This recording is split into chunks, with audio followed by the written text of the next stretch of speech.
Welcome back to Mended, episode 12. We got the infamous Johnny Bart. Wow, infamous. Welcome. I think infamous is like, for me, half famous, right? Infamous. Yeah, that's how I perceive it.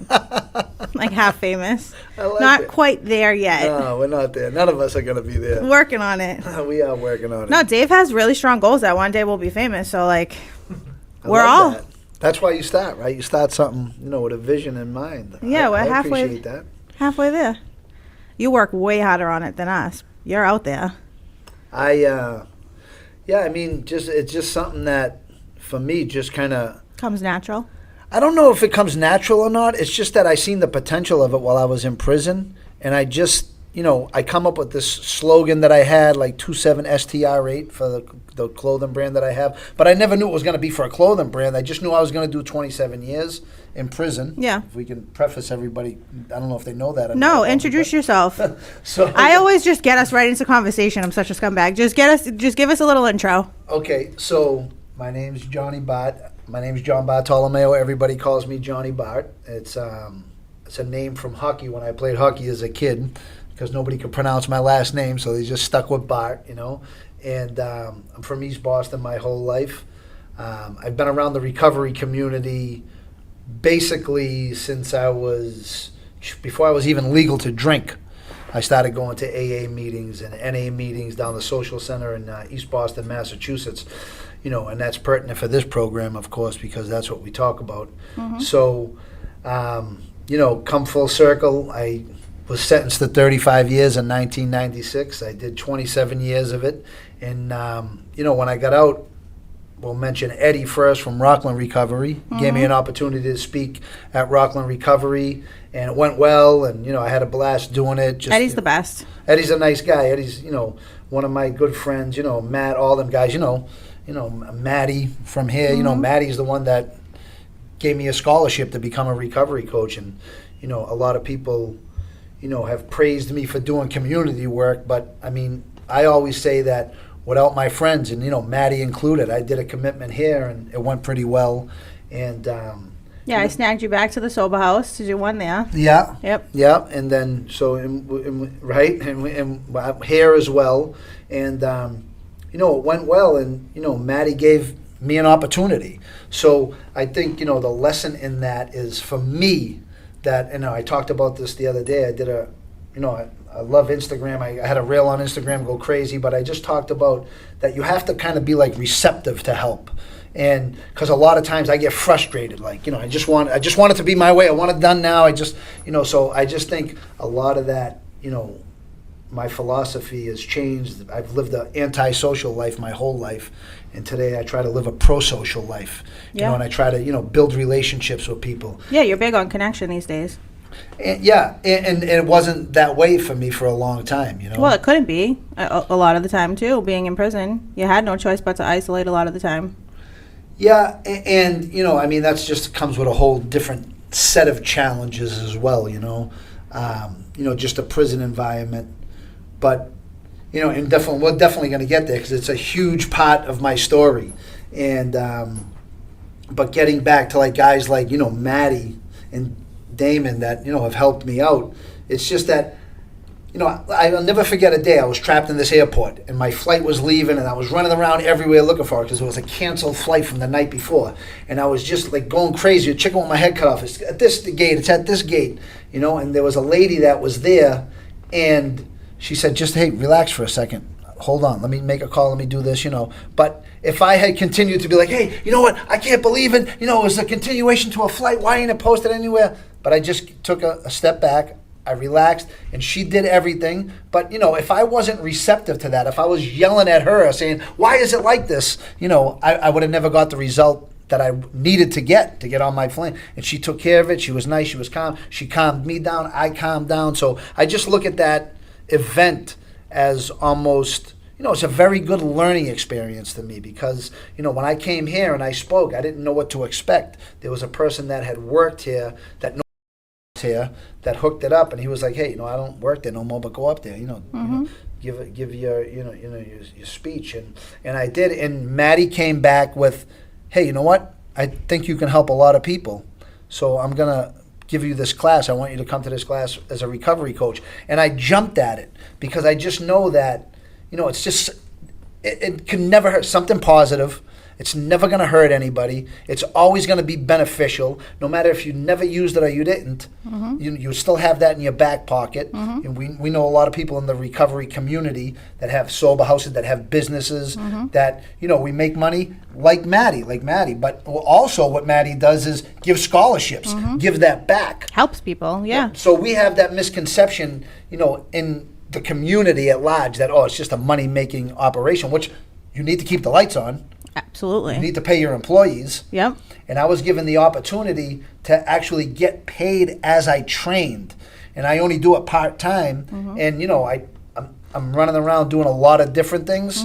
And, I'm selling clothes. I have a clothing company. Through the grace of God, I got the greatest friends on planet Earth. You know what I'm saying? And this is how the whole thing started for me. And obviously, we have to go back a little bit about the story about being in prison. So I had a large case. It was a big case. There was like 18 people indicted. And, a lot of people misconstrue this because I'm on social media now and a lot of people have, room to comment. But I don't brag about not telling on my friends. Like, if I engage in a secret with you about something and you say, John, listen, I'm confiding in you. Yeah. I'm telling you this. Don't open your fucking mouth. You know what I mean? So, and I just think that, that carries a lot of weight, but I would never say to you, well, I have this secret about you, so you better do what I want you to do or I'm going to do something else. No, it's not about that. My case was different. My case was where the government came to me and gave me a list of names and said, hey, these are the people that are going to get in trouble. These are the people that have to come back to a grand jury and testify if you don't take this 35-year sentence. So that's what I did. I signed my name, and it was an easy decision for me. So nobody else would have to get in trouble. And not that that's, that was my life then, but I still want to be an honorable guy no matter what circle I move in. When I come to Power Recovery, when a client tells me something, hey, listen, you know what, John, this is what's really bothering me. I'm not going to go home and talk to people about it. I mean, I just think in all facets of life, I think that's a valuable asset. And I think that's why I've had such success on social media, because it's genuine what I talk about. Yeah, and I think that society has lost that along the years.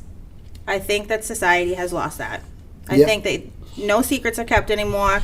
There's no sense of loyalty anymore. It's very different. It's very different these days. So to find it, you keep it. And I think that, again, that's why you are successful in what you do. Not because people know what you did back then, but because it's hard to find these days.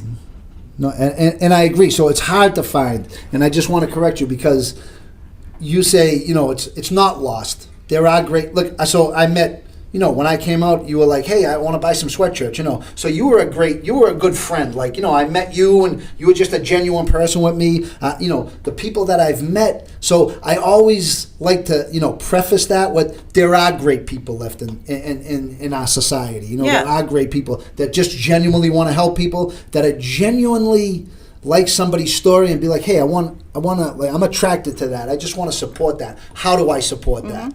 So I think when we give these absolutes and we say, well, there's nobody like that no more, I just think it does an injustice to people like you, like Maddie, like the people that have, really supported me and went all the way with me. No, I agree. It's lost in a sense where it's hard to find. It's lost in, 100%. I agree with that. But I always like to say that, it's not lost because it's not lost completely because we have it sometimes in our lives. Yeah. I give credit where credit's due too. Yeah. 100%. It's definitely important to touch on to not, like you said, it's not dead. It's not like chivalry, however the fuck you say chivalry. Yeah, no, chivalry. I mean, that shit's dead. Being a gentleman. So I mean, and it is a lot. And I think, my philosophy is that I try to do one thing a day to make my mother proud. That's been my philosophy since I got out of prison, because my mother's dead, and sometimes it's like you probably tell your children all the time, one of these days I'm going to be gone. Yeah. You're going to miss me, but it's so true and it's so cliche at the same time. But my mother was always proud of me in a sense, but I was out running around, and I feel like, when it comes to loyalty, sometimes I'm conflicted with that because I feel like that I parlayed it with other people that weren't my family, that, I was loyal to, whatever. I'm sure you're my friend and I give you my word, I'm going to be loyal to you. But I feel like I parlayed it with another segment of the population instead of my family because I went away for so long. So, it's just something that, that's just a personal struggle with me. Yeah. So now you kind of want to give back to where you feel like it was lost for a little while, where you felt like you had to take a step back from your family to pay your respect to the other family you had, right? So now, this point of your life, it's to honor those that aren't here anymore. Correct. In a sense. Specifically, Mom, right? Yeah, well, definitely my mother, but, obviously, there's a lot of people that have played a role in my success. And I always say that I got the best friends on planet Earth, you know what I'm saying? And I just had people that have supported me. And I think, therein lies the reason why I'm sitting here today, right? Because this is something about, coming to just to speak with you and hang out. Listen, it's always an opportunity to come out and hang out with a beautiful girl, right? I'm saying I never miss an opportunity for that ever in my life, right? But I just think that, all kidding aside, is that, I feel it's so important because I know the feeling that I get and I got when people have given freely to me. And it's such just it's a tremendous feeling, and I want to try to engineer that in other people. So I know I've engineered some bad feelings in people, like when my brother Ronnie died, and I use this a lot, that, it kind of gave me pause that, I had taken somebody's life, and I never really thought much about it. I wore it as a badge of honor, and, when my brother died, I really, took a hard look and reflected on that and was really contrite about my actions because I feel like I engineered those feelings in other people. My mother was distraught, so I have to think, I was distraught. So I feel that I engineer those feelings in other people, that I engineer those feelings by my actions in somebody's mother. You know what I mean? As a mother, how would you feel if that happened to, it's horrendous to even think of. Devastating. Yeah. Devastating. So, and that's part of the reason why, while I was in prison, I decided to start living a pro-social life and change my life. Insofar as, listen, I've never blamed anybody for my actions. My actions are my actions only. You have an opportunity to take a left, to take a right, to hang out here, to hang out there. And, people that I hung out with before in my life aren't bad people. You know what I'm saying? I made the decisions that I made. It's a different lifestyle. Yeah, it's definitely a different lifestyle. But, what I will say about that is anytime that I needed help while I was in jail, I'm saying people paid for educations for me. People did, things that, engendered the person that I am today. So I think that needs to be said as well, So it's not, and I don't blame anybody for anything that I've ever done in my life. I've done everything on my own volition. And, fast forward to today, I do those things on my own volition because I don't want praise from nobody. I'm saying I'm just a guy I'm just trying to feel good about myself. You have to feel good about yourself. Yeah, for sure. And that's, that's what I do basically every day is I just, wherever I can, fit in to try to make a difference, I will, and a lot of people, like I make reels on Instagram and they're like, oh my God, this is just so genuine. They're so good. I appreciate that. It's just because I believe that, philosophy translates, so from prison, what did you do? I did something for my mind and my body every single day in jail. You know what I mean? So, and I believe that translates to the street, and the street translates. It's just, human beings interacting. I'm saying, so what's the golden rule for me is I want to treat people how I'd like to be treated in a situation. Yeah, so you're just living based off of authenticity. It's the highest vibration. Yeah, and listen, I've never heard that, but I like that. I do like it, yeah. So, yeah, and that's just basically, what I try to do. And, it goes back to being receptive, right? So you want to try to, be the person that, people want to gravitate toward and not get away from. Yeah. So you, like a vibration, like you said that. And right? Isn't that what I say it all the time? It's the vibe. It's not like, do you have a type? Like, I don't have a type. Like no, but you feed off of other people's energies. Like, especially if you're one of those people who, like, I'm going to feel your vibe. If I don't fuck with you, you won't find me near you. Like, right. I'm not going to be next to you in a room, like, because I don't need that. I carry that with me. If like there's one bad apple in a room, I leave that room and I gotta like shake off their shit because some people aren't like that though. Some people are completely, and I wish I could be more like that where other people's energy doesn't affect me, but I'm not one of those people. It affects me. So to find authenticity is important to me because that's where I thrive. You know what I mean? How did you adjust to, how long have you been out? So this is going to August made 2 years, so over 2 years now. But the first year, and I got to preface this because like everybody asked me about how long you're going to be on parole and stuff like that. It's still 4 years, and I got 5 years. But the first year that I was out, I was released from prison, released to the custody of a halfway house, and then while I was still in the halfway house, I was allowed to live with my friends in Linfield, right? Shout out to Leo Farmer and his family, who are amazing. You know what I'm saying? Me, I would have said, listen, I don't know if I can, here's some money. I don't know if I can have you here. Yeah. You know what I mean? But obviously he's a better friend Especially than I am. in Linfield. You know what I mean? So he's a better friend than I am. So half the year I lived with Leo and his family. Judge Farmer now. He's a judge. Oh, awesome. So, yeah, he's awesome. The best. The greatest family, one of the greatest families on the planet. So I lived in 6 months in a halfway house, and then 6 months I was allowed to, live outside the halfway house with an ankle monitor. And then after that, while I was in that process of living with them, I was able to get my own apartment. Not because I got my own apartment, because many, many, many people helped me achieve that goal, I was like shell shocked when my friend was telling me, oh yeah, this is my apartment, look, and I'm thinking to myself, how am I going to get a coffee maker? How am I going to get sheets for the bed? Like, what am I going to do? Look at all the stuff you got to get. Yeah, like, people don't realize that. But it's overwhelming. I'm starting brand new, right? I'm saying. Yeah. How did you deal with that anxiety? So, I mean, just with the people that you had. Financially, people, my friend, Nick that owns Strager in the North End, gave me a bunch of money, was like, take care of everything you need to take care of.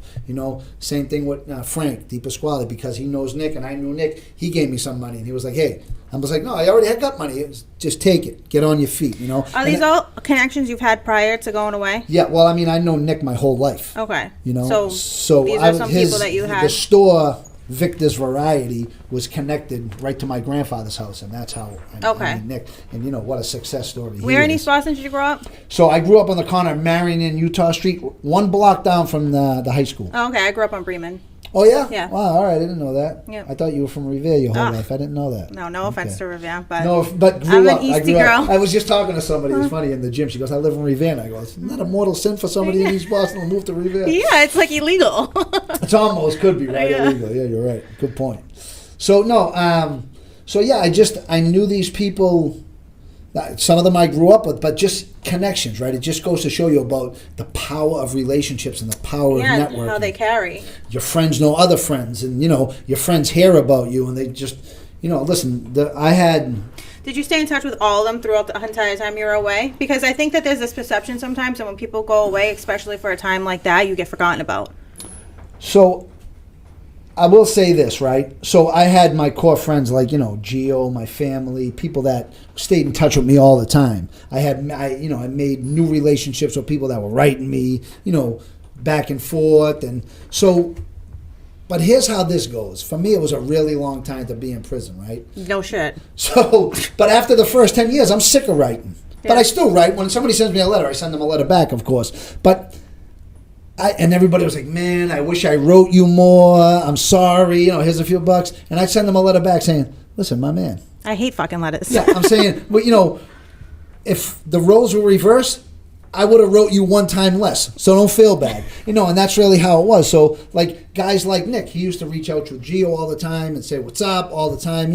I mean, the day that I got out of prison, I don't know how he got my number, but he called me. Said, come down to the restaurant.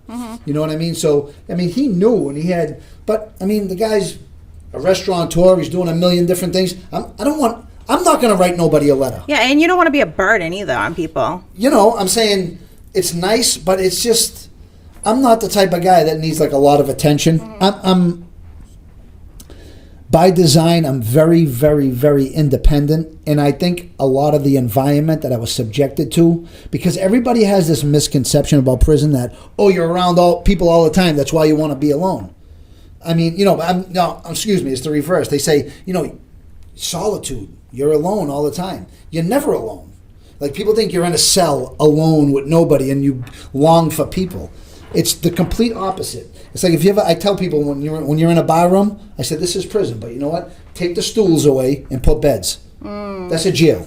So you're never away from people. So it's nice for me. I live alone. I love to live alone. It's the favorite thing that I have in my life is to get to my house by myself and just, kind of decompress. Prison is a population, so you Listen, work. I'm going to give you an example of what it is. When you get home, and I know you have children, I know you have a significant other, right? So you get home and you look. Well, one car's not there. Wait a minute, hold on. This person's... Nobody's home. Yeah. And you go in there for 5 minutes. It's like hitting the fucking lottery. Right. So, but I got that feeling the whole time of my life. You know what I'm saying? So, but people embrace it. Of course, people are on, different pages. People have different preferences. People love families, having children. You know what I mean? Me, I'm just decompressing from my prior life right now. So I'm just relaxing. Yeah. And it's a great fit for me. So. Mm-hmm. So you've done well. So the first year was the 6 months halfway house, 6 months with the farmer family. The home confinement. And the second year you moved into your own I apartment. got my own place. I live in Saugus. And everything's been smooth sailing since then. I mean, so here's the thing. Like I say, left to my own devices, I would be sleeping in the Boston Common tonight. I always say that, So people that know me and love me provided me with tremendous opportunity. Maddie Powers being one of them, right? Because Maddie gave me an opportunity, to make a few bucks a week. Mm-hmm. You know what I'm saying? And the best way I could put it is I work part-time, right? And I make a few dollars here, right? I work with my clothing line. I do a little consulting. I do a little of this, but, I go collect my rents from my friend, Yeah. So you stay busy enough to keep you out of trouble. And I definitely, I have no desire to ever get in trouble again. But left to your own devices, like you said. I would be sleeping in the Boston Common, but a friend of mine put something to me really good. He goes, a little bit makes a lot, right? So, and I said that, like a little bit makes a lot, and somebody put in a comment, and they said, crumbs make crumb cake. No shit. I love it, right? Who the fuck said that? I don't know, but he was pretty sharp. I like that. Much sharper than me.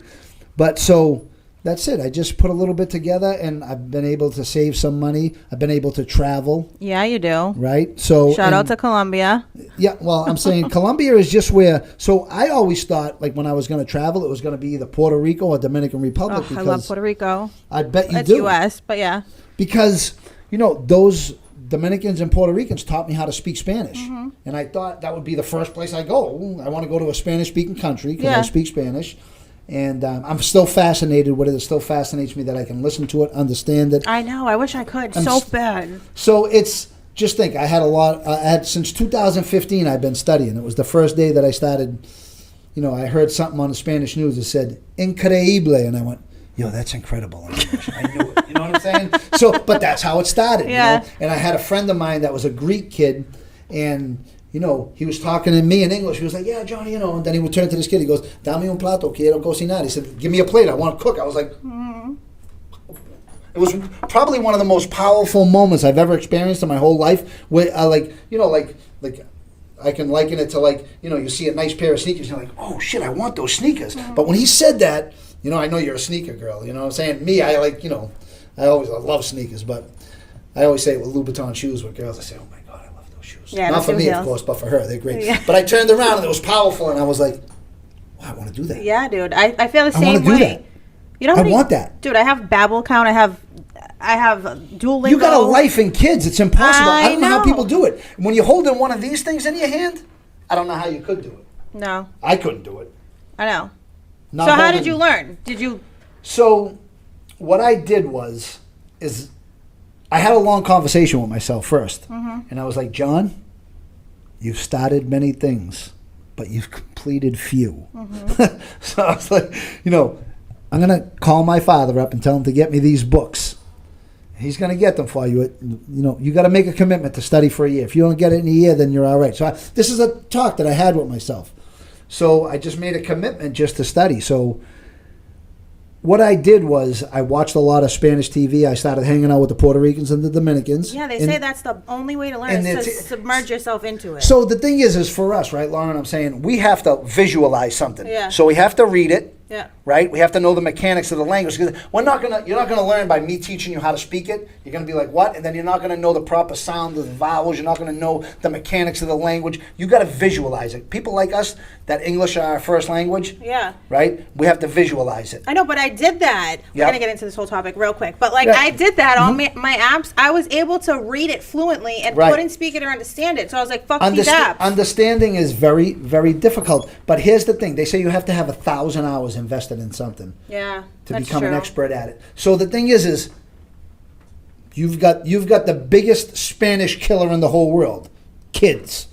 You got children. Yeah, they Just suck. think, yeah, they suck. Well, you love them. They're your family. They're great. But that's your first priority Yeah. is your children, not Spanish. My priority, Was Spanish at the that's time. it. Yeah. I immersed myself in it. Yeah. You know what I mean? Yeah, And you were I able listened to. to the news every day. And I listened to people talk. I listened to them make fun of me. And I was like, wow, that's the word they're using. You know what I mean? Yeah. And, they were doing it playfully. They welcomed me into their space, into their TV room. They welcomed me in to watch their TV with them. Yeah. And to, just hang out with them and be a part of their culture. So, and their practices and how they move and how they work and what makes them tick. So I had a big advantage. But going back to Colombia, I thought it would be Puerto Rico or Dominican Republic. But I had a friend of mine. I just got my passport. Right when I got out, I said to my probation officer, "I'm going to get my passport. Is that cool?" She goes, "Do whatever you want." I think I was one of those people that saw you traveling, and I was like, "How the fuck is he Right, out of the country of right course. now?" Yeah, and I mean, we'll get to that, of course, too, as well. So, I mean, a federal judge had to approve it. Yeah, I was just like, dude, how? What is he, a magician? So, my probation officer, just think, I'm saying, I get out of, I'm not a young kid, right? Yeah. I'm an older gentleman that, I want to do things right. I came out of a whole different point in my life, learned a lot. Yeah, they really felt like you were completely rehabilitated. So, and like that's another thing, right? We talk about there's no more good people on the planet. Oh, jails don't rehabilitate people. I mean, in my case, I don't know if you want to call it rehabilitation. I just had a different way of thinking. But you changed your life in there. Completely. Yeah. Completely. So, and when I did get out, I asked her, can I get a passport? I asked the halfway house, can I apply for a passport? Because everybody said, yo, get a passport. I was like, okay, get a passport. Yeah. You know what I mean? So, and I never had one before. Yeah. If I wanted to travel anywhere, I would just go under a different name. Yeah. I mean, right, I'm saying, but it's part of an antisocial lifestyle, Yeah. right?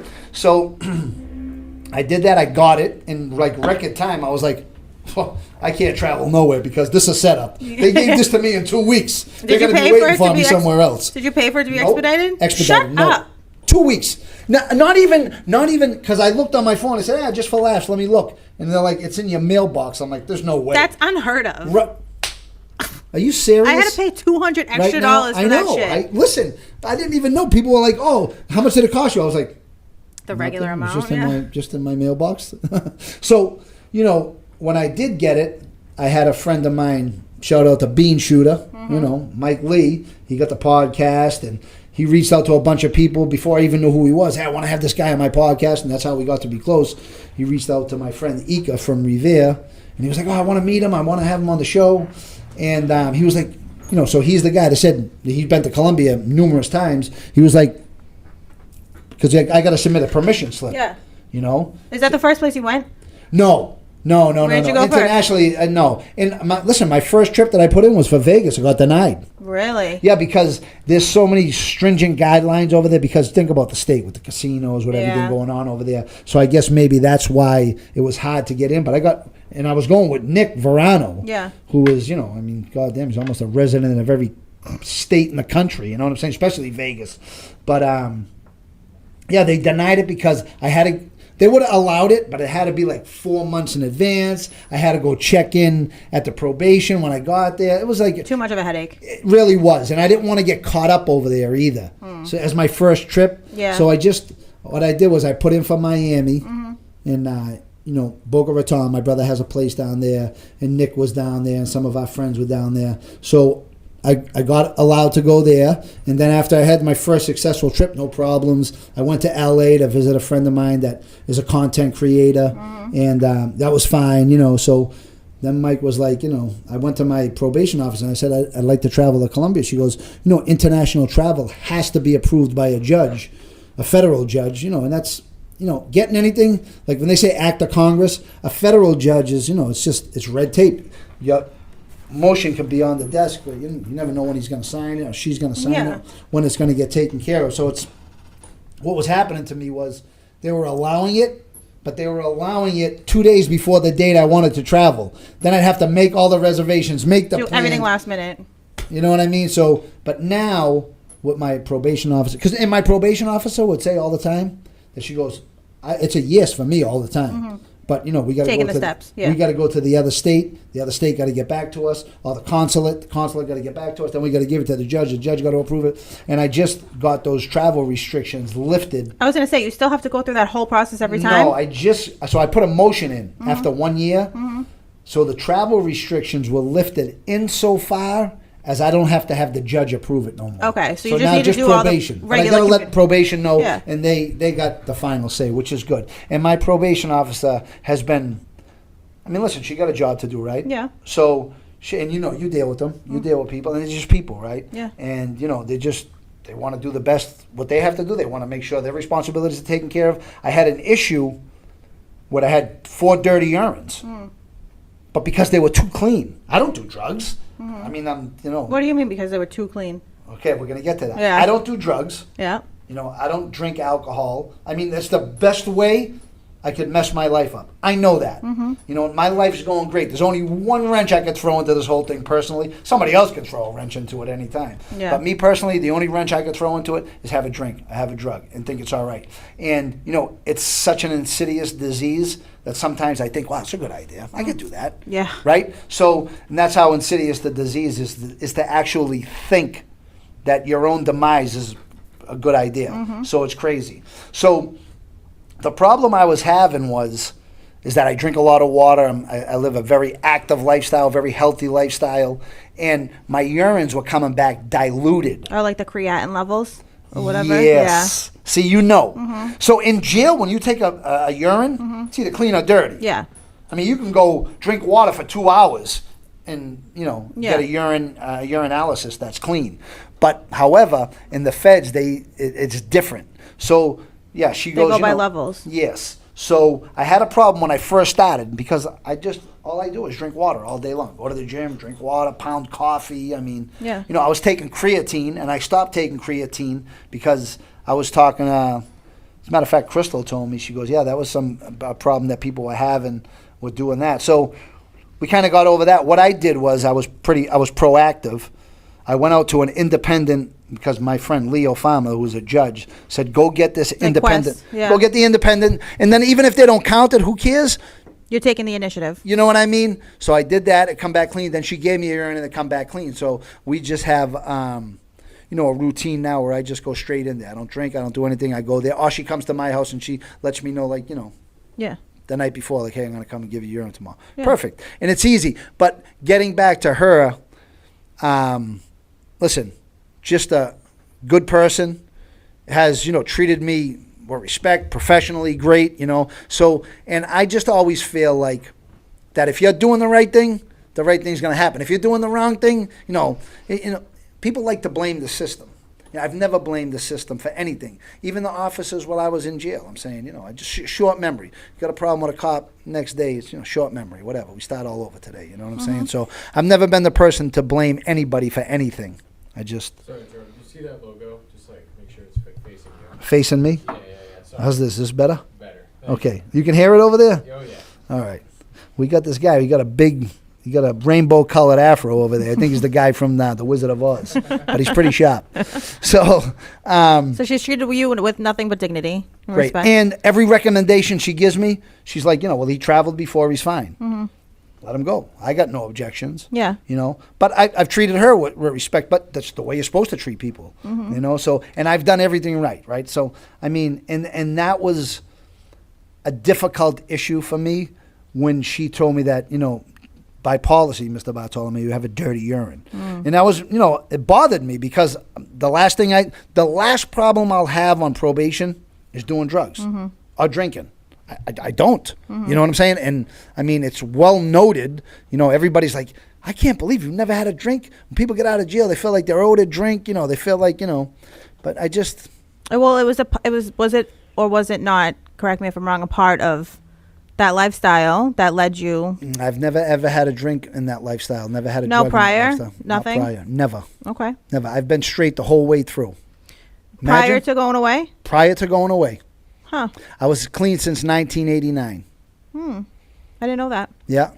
So that wasn't, I've never, you know, it wasn't synonymous with being around, you know, like being around guys that drink and get high. I'm saying, you know, whatever. I mean, me personally, like, you know, the drunker a person gets, the less likely I am to be around them because it just get loud and yell in your ear. And I'm saying it just, you know, when you're straight, it's a little bit different. But so I prided myself on, you know, being straight. Like I've been straight my whole life. And I thought that was never a problem I would have. But she's like, hey, look, your urines are coming back diluted. I believe you when you're telling me you're not doing drugs, and I don't think you are, but I have a boss. I have to go to my boss and say, you know, this is the situation. And, you know, I become frustrated. I was frustrated with it because I don't drink and I don't get high, you know what I'm saying? So, but, you know, we came to a medium where, you know, I went in there without drinking anything and, you know, I gave a clean urine. So we're back on track. So, you know, that's good. So how often do you travel now, and what other things do you do to make you feel like you're actually living life again? Like being alone is phenomenal for me. That's because it's just completely, you know, it's the complete reverse of being in prison. You're always around somebody. There's always noise. There's always things going on. You know, lights can go on at 2:30 in the morning. Get up. It's emergency count. We've seen some movement outside or something. You know, so being alone is phenomenal. But it's odd, right, that I felt more, like when the door's locked in prison at night, I felt as safe as I've ever felt in my whole life. Nobody's breaking in. Nobody's going to get you in your sleep.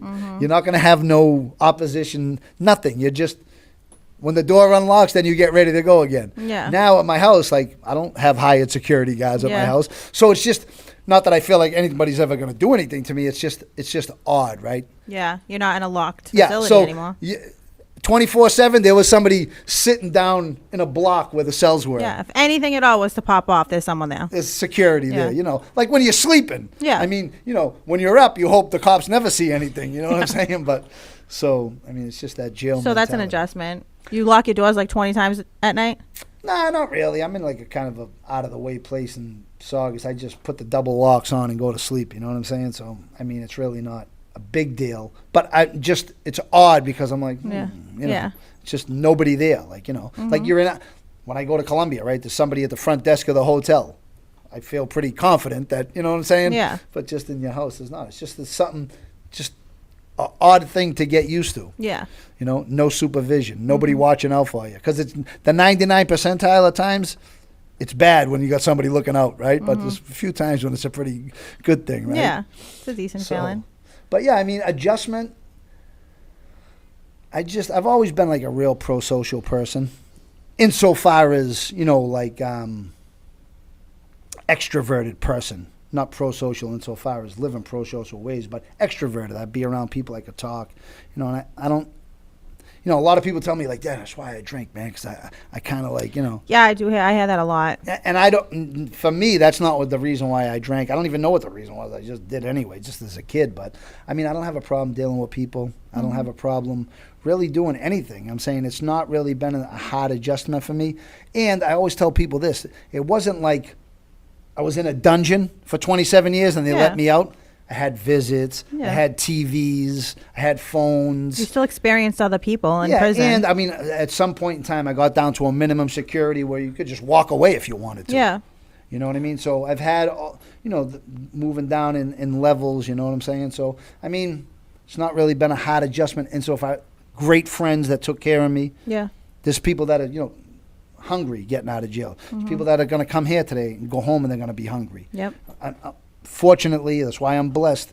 I don't have that problem. Yeah. You know, so I've been, you know, given tremendous opportunity by some great people. So yeah, it's a blessing, all around blessing. Yeah. So no, you know, I was ready, like, you know, and the way my friends explained it to me, you know, because some people are like, you got to see society now, it's crazy, oh my God. They had me so hyped up that it was going to be so crazy that when I got out here, I was like, it's basically the same thing as before. I was literally just going to ask, how different is life now or the world now prior to going back in? And that's, I fucking hate asking the same questions that everyone else asks somebody who served. It's not even just the question. It's, I want to know your experience. Like how different is the world now than it was before? And I always preface this, right, with the only thing that's constant is change. Mm-hmm. So we as human beings, and I say this all the time, say for me, for instance, I don't want to use you or you, but when I became, like, I was 13 years old. I was standing on a street corner in East Boston, and I came to this realization of who I was. I was like, wow, I'm Johnny Bart. Mm-hmm. This is my neighborhood. Mm-hmm. This is the way it was. Mm-hmm. This is the way it's always going to be. But it's the biggest lie you could tell yourself, because it's 1 second in time when you realized who you were. Mm-hmm. You know how many other people realized who they were in this world? Yeah. Gazillion years ago, a gazillion years going forward. So it's not an accurate indicator, right? It's just, so I've become smart enough to realize that. But getting back to, you know, the visceral reaction I had with getting out and saying, oh my God, look at this stuff. My interpretation of things, where I took my first walk through East Boston, die-hard East Bostonian, love East Boston, Same. love Boston. It doesn't you know? feel the same, does it? But it was more similar than it was different 27 years later. Still the same houses there. The demographic had changed, Yeah. right? But what I did notice about the demographic, especially being, you know, integrated into the culture of, you know, the Hispanic culture, is that, you know, we had become jaded as people that were here before, even if we don't use racial terms. The people that were here before, right? Just people that were residents before, we became jaded. And we were like, you know, we were felt entitled, you know. Well, like us Italians growing up, or I don't even know if you're Italian, but Right, like I am Italian, yeah, being that's an all I know. Italian growing up in East Boston, Yeah. all I heard, you know, my parents or anyone else older than me saying is like, this city's being taken over by Spanish people, right? Let's just say it how it is, Right. And that's what you're getting at. And- we were and- entitled to believe that East Boston was going to be this small Irish Italian Right. city forever. Enclave forever, right? So, and that's when I prefaced it with, you know, the only thing constant has changed. But what I noticed, right, and I always thought to myself was this something that happened with us as Italian immigrants when we first came here? Because the people that I seen, the Hispanic people, they were happy. They loved their families. Yeah. They were just happy to have really nothing. You know what I'm saying? Yeah. And they were just happy. The just hottest to, work is. to be here, you know. So, and I seen that, you know, and I became, you know, I got acclimated with differences. Like when I watched Spanish TV, I seen a different perspective of, you know, that segment of the population, that demographic. So I had been more educated into, you know, a whole different world than, let's say, people that hadn't been integrated into the Spanish culture. So I just noticed that, and I was like, you know, I just thought that was, it piqued my interest to think that we're Italian immigrants like that. When we first got here, well, we were like, oh my God, this is so great. Like, I just think people, you know, I just think, you know, we've become entitled. Even Americans, we can just say people from the United States, we feel entitled. You know, when I go to Colombia, there's people that don't have a pair of shoes. There's sneakers in my locker I'm never ever going to wear again. Yeah, same in my Puerto locker, Rico. Here I am talking about jail in my closet at the house, right? That I'll never wear again. Yeah. No, I see the same thing when I go to Puerto Rico every year. Not Even hard to the see. animals, like all the stray animals, all the stray cats. Yes. It's sad. Yes. Yeah, but there's a difference, and I think that we are, as Americans, entitled 100%. We feel entitled, and I think, you know, we're just never satisfied. So for me, being satisfied for me is just, I'm just, you know, just happy to have a good day. You know, I'm happy. I sit and sometimes I sit and, you know, I drive my car and I'm like, I can't even believe that I'm out of prison. I was in prison for almost 10,000 days straight. You know, and when I'm just grateful, man. I'm just grateful for everything, for the opportunity. And part of being grateful for me is trying to give back, right? I just try to do my best, and I try to give back, you know, like with this opportunity here as a recovery coach it's good because you get to talk to people, and a lot of people that I get are on like probation, you know. So you can really relate. So, you know, and I get, and I have people on, you know, my recoveries. Some of them are like, you know, this guy's, I'm like, check this out. I just want to point something out to you. There's a common theme that runs here. You're the person involved in this all the time. And this guy's picking on you, this guy's picking on you. But you seem to be in the middle of this. You know, take a little, you know, criticism for yourself. And you know, accountability. assess the situation. And the next word was, boy, you take everything right out of my mouth. Just like you were going to ask me a question. I already answered it for you. I know. But accountability, yeah, take a little accountability. Yeah. You know, I mean, listen, I'm involved in the situation. I got to play a little role in it. Yeah. You know, so, but, you know. Sometimes. And you less than me, I guess, because I'm always part of the problem. But so this person that I was having this conversation with, you know, he called me one day and he was like, hey, you know what? He goes, yeah. I goes, I'm taking a look at that a lot. And I never forget what you told me. You know what I mean? So, You and really that's, feel like you're making a difference. yeah, you know, and so the other day, Randy had put a little text out that, hey, there's a person that's at this sober house and he speaks Spanish and he wants only a person that speaks Spanish as a recovery coach. And like I went down there and I was talking to him and he was like, wow. Fascinated. Yeah, he was like, you know. How are you so white but speak Spanish and so I was well? like, yeah, I'm 100%. I say 100% gringo. But we built a little bit of a connection, you know what I'm saying? And it's, you know, it's fascinating for me. Imagine I can make this guy happy by speaking his language that I'm learning, you know? I mean, every day's a learning process. I always tell people this, you know, what language is I read a book, I keep a dictionary in English. Yeah, we're all still learning English. 100%, To the day right? we die. 100%. So I just think that's, you know, a big part of it, that you never stop learning. You know, and then when you think you do, and when you think You're fucked. Oh, listen, because they change all the answers. Once you think I'm like, yo, I got this figured out, that's when you're like, wait a minute, hold on, what the hell is happening? I know. here? I ran a group the other day. It was like, would you rather be the funniest person in the room or the smartest person in the room? And somebody answered, well, like, if you think you're the smartest person in the room, you're really not. A good point.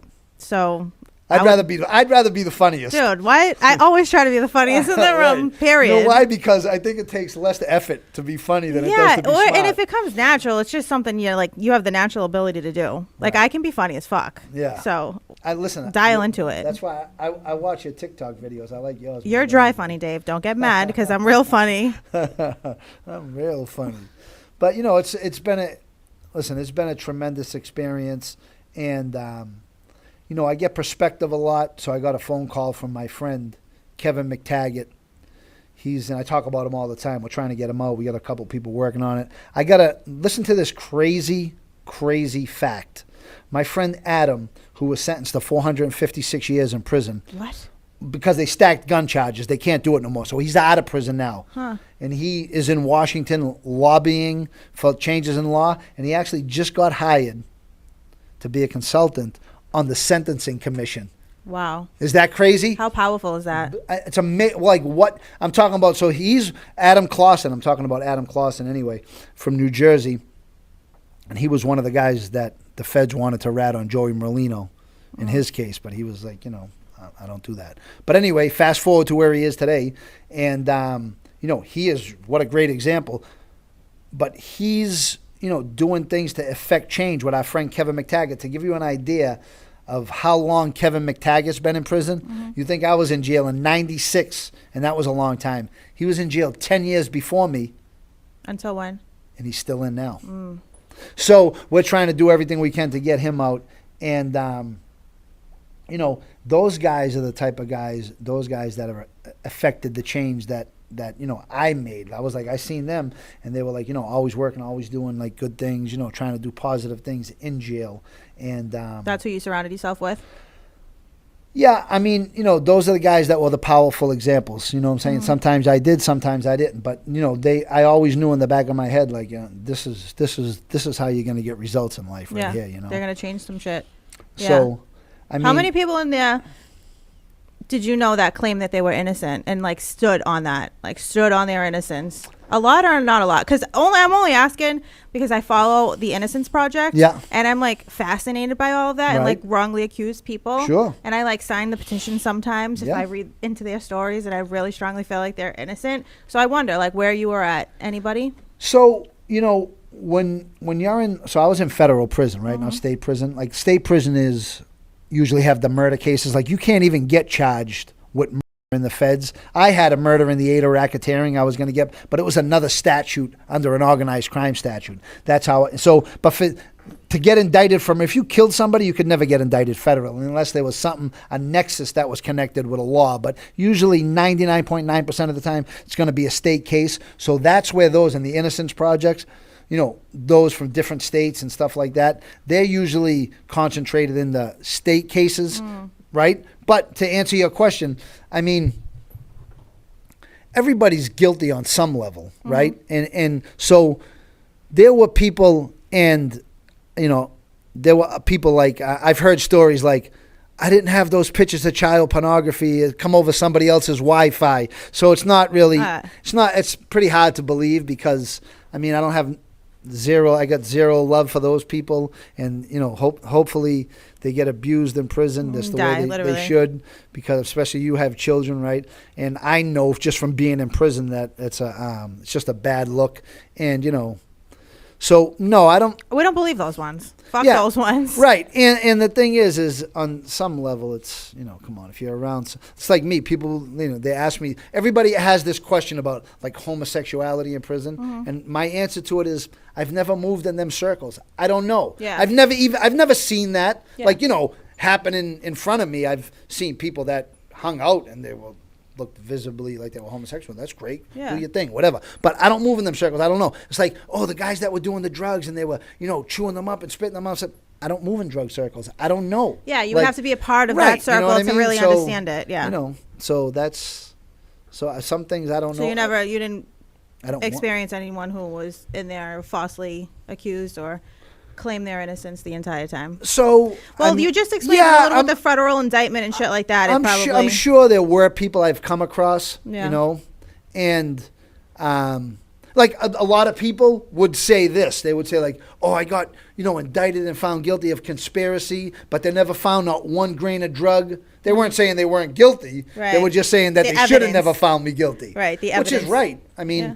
so, I mean, when you're going to take somebody's freedom, I think there should be, you know, stringent guidelines for that. But, Agreed. you know, it's just another story for another day. You know Yeah. what I'm saying? So, but people saying, oh, I never did that. I was wrongly convicted. Maybe on some level, like they should have never indicted me for a kingpin crime, but I was just selling 2 pounds or whatever. Like, Yeah, you know, yeah. like they'll diminish the charges. And I don't know if they were right or wrong, but that's the only answer really I have for it. I don't know if it's Interesting. sufficient. No, I was enough. really hoping you were going to say that there was somebody who, you know, was convicted of something completely insane, but they Yeah. were like standing on business that they were innocent, and you truly believe till today that they were innocent. There were people that felt that their crimes were justified, Yeah. you know, so I mean, we have that.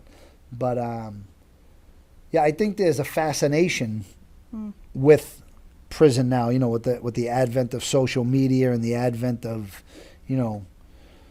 Well, I think it's like another world that people aren't familiar with that they want to learn about. Sure. Yeah, it's very interesting. And we don't have channel 4, 5, and 7 no more, right? Yeah. It's now you. Well, I have a little bit more experience. My father was a CO Okay. my whole life. So like I would be at, you know, the facility he worked at. Really? And yeah, so I got like That's a interesting. little bit of an inside look. That's Like I'm not like interesting. completely, I Right. don't know anything about jails or prisons or Right. anything like that. And I mean, even till today, I work with a lot of people, like you said, who are on probation, parole, things like that. Yep. So we deal with them, yeah. I'm not completely Out of the loop. Yeah, you have a uneducated, little yeah. bit of, and I mean, I don't think it's a morbid curiosity. I think it's a healthy curiosity because we want to know, you know, what people want to know what goes on. I think it's important for people that are I also think it's trying very to be important, sure. out and rehabilitated. They're not looked at as, you know, aliens because they spend so much time in prison. I think that it's, like you said, healthy for people to want to know more about, you know, the other side of the walls and what happened so that you can be more empathetic towards people who did spend half their life there. Good point.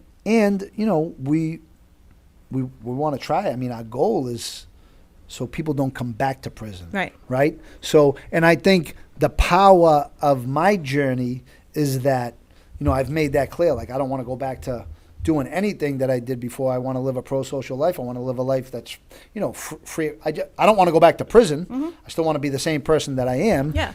but I'm also older too. And I think, I always say that you get kind of wrinkly between the ears, but you get a little wiser between the ears too. And, we talk a lot about this, me and my friends, about, man, we're getting old. And, nobody likes the aging process, least of all me. But the saving grace and the consolation there is not many people make it this far. Yeah. You know a lot more than other people. So, you just have to, for me, I think it's important, right? I don't like to put myself in really anybody's shoes. I always just use me as an example because I don't know what goes on with you. I don't know what goes on with the next person. My life has been shaped a little differently. I don't know if it's good, bad. I'm saying there's people that I went through 27 years of prison in the United States, right? Not really that tough, right? I'm saying you just, my strength has always been to get comfortable in very uncomfortable situations. And resiliency. And I think that translates to life too. If you can make yourself comfortable in very uncomfortable situations, you're always going to be all right. And the next day is going to be a better day. And I always tell people, like, hold on. I had to wait 10,000 days, but you don't have to wait that long. I'll guarantee it. So I just think that, resonates with people. I think, that, like you prefaced this whole episode with saying that there's not a lot of genuine people, right? So I think when you find that, and I think a lot of people gravitate toward that with me because I'm not pretentious. I'm not trying to be pretentious. I'm just saying, hey, this is the way it is for me. Yeah. I'm walking on a beach saying, hey, this is the way it is for me, So, and I've had success with it. So, I just stay with it. Yeah. It makes me feel good. It makes other people feel good. I'm saying, and, if I can get people to go to the link and buy clothes, then, that's another home run. That's it. So.